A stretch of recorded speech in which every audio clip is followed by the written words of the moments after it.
Yeah, welcome back viewers. Today let us discuss about the floor of the fourth ventricle. So as you all know, the floor of the fourth ventricle is a very frequently asked question in your examination. So today let us discuss about what are all the features which are present in the floor of the fourth ventricle. Now this floor of the fourth ventricle, it is mainly found by the posterior surface of the pons and the upper open half of the medulla, that is the posterior surface of the medulla, otherwise the dorsal surface of the pons and medulla. So it is found by the posterior surface of the pons and upper half of the medulla. Now basing on its shape, so it is almost diamond shape, it is rhomboid in shape. So basing on its shape, because see it is looking like a diamond, so it is given the name rhomboid fossa. So rhomboid fossa or floor of fourth ventricle both mean the same. So this is the name given basing on the shape. Now this rhomboid fossa, which is formed partly by the pons and partly by the medulla, now this is divisible into three different parts. So it is divided into a upper triangular part, lower triangular part, and this is referred to as the intermediate part. So the upper triangular part is formed by the posterior surface of the pons, and the intermediate part is the junction between the pons and medulla, and the lower triangular part, it is formed by the posterior surface of the medulla or the open half of the posterior surface of the medulla. So this is the broad divisions of the rhomboid fossa: upper triangular part, intermediate part, and the lower triangular part. So these are divided into two different triangles by the presence of one white fibers. So those are called as stria medullaris. So stria medullaris. So stria medullaris is the demarcation which is present between the upper triangular part and the lower triangular part. So let's see what are all the features present in this floor of the fourth ventricle. So as I told you, this is diamond shape, and this is divided by a median sulcus. So see, this is the median sulcus. So this dotted line is representing the median sulcus. So this median sulcus, it is dividing the complete rhomboid fossa into equal right and left halves. So it is dividing it into two equal halves on the right side and the left side, and then the elevation which is present on either side of the medial sulcus is called as medial eminence. So this is the median sulcus because it is located in the midline, and the elevation on either side which is present is called as the medial eminence. So this is the medial eminence. So this medial eminence, if you see carefully, it is demarcated by one more sulcus. So that sulcus is called as sulcus limitans. Sulcus limitans. So it is limiting the medial eminence. So if a question like where is the median eminence located, so you have to answer it is present in between the median sulcus and the sulcus limitans. So that is the demarcation for the medial eminence. So this is the sulcus limitans. So lateral through the sulcus limitans, you have got one area which is called as vestibular area. So this is the vestibular area, this one is the vestibular area. This vestibular area will contain the vestibular nuclei. If you see, it is located partly in the pons and partly in the medulla. So from the center to lateral aspect, if we see in an order, you have got the median sulcus, you have got the medial eminence, then you have got the sulcus limitans, and then you have got the vestibular area. Now we will see what are the features, special features which are present in the upper half of the rhomboid fossa, which is formed by the pons first, then followed by the features present in the lower half of the rhomboid fossa.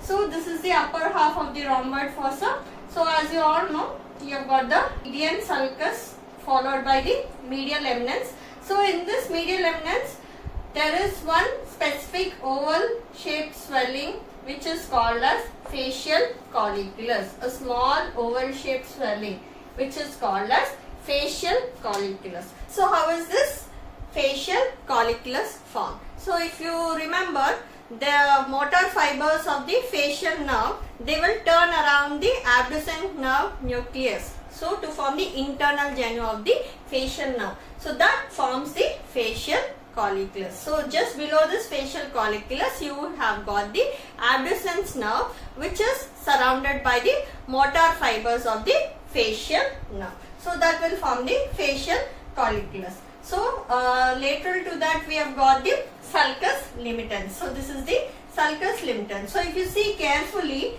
the sulcus limitans in the upper part, it is widening to form a triangular depression which is called as the superior fovea. So this is what we are calling as the superior fovea. And this sulcus limitans, if you see in the just above this superior fovea, it is flattening to enclose one area which is called as locus ceruleus.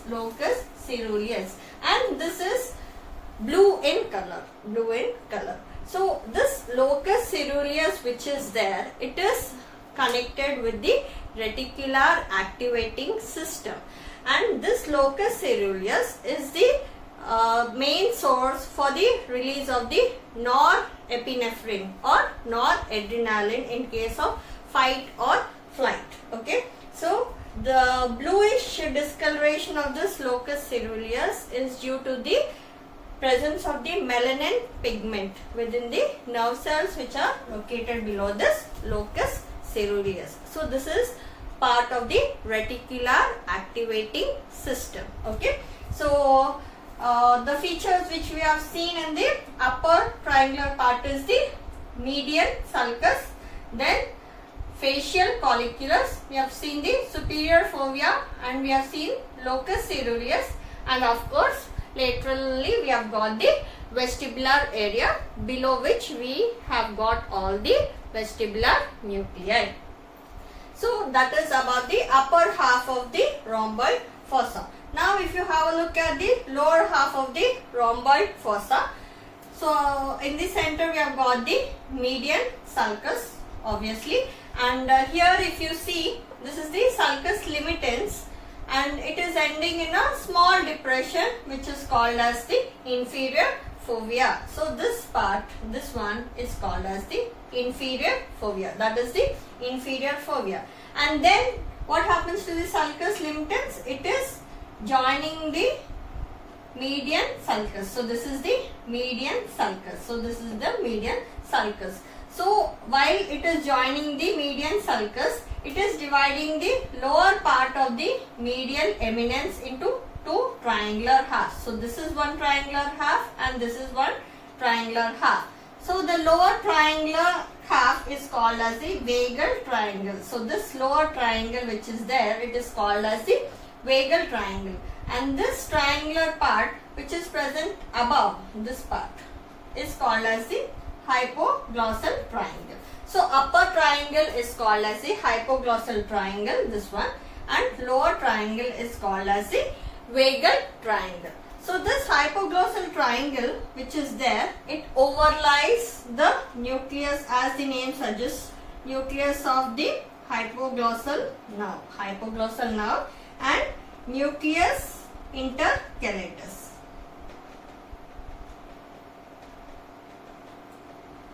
And this vagal triangle which is there in the lower half, it will overlie the nucleus of vagus nerve, glossopharyngeal nerve and cranial part of accessory nerve. So 9, 10 and 11 cranial nerve nuclei are overlapped by the vagal triangle, and nucleus of the hypoglossal nerve and nucleus intercalatus is overlapped by the hypoglossal triangle. So how are these two triangles separated? The sulcus limitans which is there, after forming a depression which is called as inferior fovea, it will extend and it will join the median sulcus.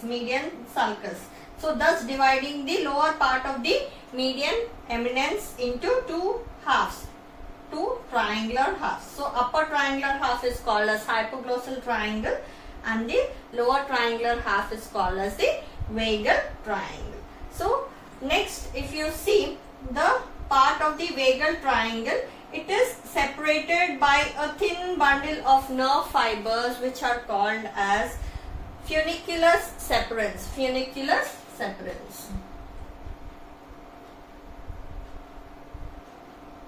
So these demarcate one area which is shown over here. So this area which is separated from the vagal triangle by means of this funiculus separations is called as area postrema. Area postrema. So other name for this area postrema is, it is also referred to as chemotactic trigger zone.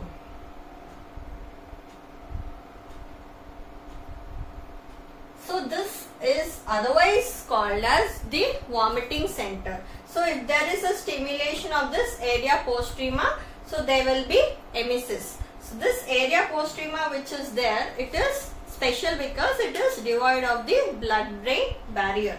So the other name for the area postrema is, one is vomiting center and other one is, it is also called as chemotactic trigger zone. So this area postrema, it is separated from the vagal triangle by means of this funiculus separations. So that is nothing but a thin bundle of white fibers which separated from the vagal triangle. So those are the features which are present in the lower half of the fourth ventricle, which is formed by the open part of the medulla. So these two triangles, they are separated by means of this stria medullaris. So stria medullaris is nothing but the axons of the arcuate neurons form this stria medullaris. So these form a part of the cochlear division of the vestibulocochlear nerve. Now just let us summarize all the features which we have seen till now in the floor of the fourth ventricle. So as I told you, it is otherwise called as the rhomboid fossa, and it is divided by the presence of the stria medullaris into a upper triangular part which is formed by the dorsal surface or posterior surface of pons, and lower triangular part which is formed by the posterior surface of medulla. So this stria medullaris will represent the intermediate part. So the whole of the rhomboid fossa, it is divided by a median sulcus, and lateral to that in the upper half we have seen median eminence and a oval swelling which is called as facial colliculus, and above that we have seen the area which is called as locus ceruleus, which is related to the reticular activating system, and then we have seen the sulcus limitans and the superior fovea, and lateral to that we have seen the vestibular area. In the lower half we have seen the median sulcus, medial eminence, and we have seen the inferior fovea of the sulcus limitans, and then we have seen a hypoglossal triangle and a vagal triangle. So this is the hypoglossal and this is the vagal triangle, and vestibular area laterally, and below the vagal triangle we have seen one area which is called as area postrema. Area postrema. So if you see carefully, the two tinea which are there, these two tinea, these are white fiber bundles. So they meet at a lower point which will form the inferior angle of the fourth ventricle, and that is referred to as obex. Obex otherwise means inferior angle. So this is called as the obex, where the two tinea will meet each other. And if you just have a look at the lower end of the floor of the fourth ventricle, it almost looks like the nib of a pen, nib of a ink pen. So that is why this part, it is called as calamus scriptorius. Calamus scriptorius. So in total, if we see under the floor of the fourth ventricle, there are important nuclei which are located. So in the upper half we have seen the absent nerve nucleus, which is surrounded by the motor fibers of the facial nerve and the vestibular nuclei. And in the lower half, if you see, we have seen the nucleus intercalatus and nucleus of hypoglossal nerve beneath the hypoglossal triangle, and the nucleus of the vagus, glossopharyngeal nerve and cranial part of accessory nerve under the vagal triangle. So, and apart from that we have seen area postrema and locus ceruleus. And so this fourth ventricle is so important such that underneath these we have seen important vital structure, vital centers which control the heartbeat, which will control the respiration and which will control the circulation. So this is in total about the floor of the fourth ventricle.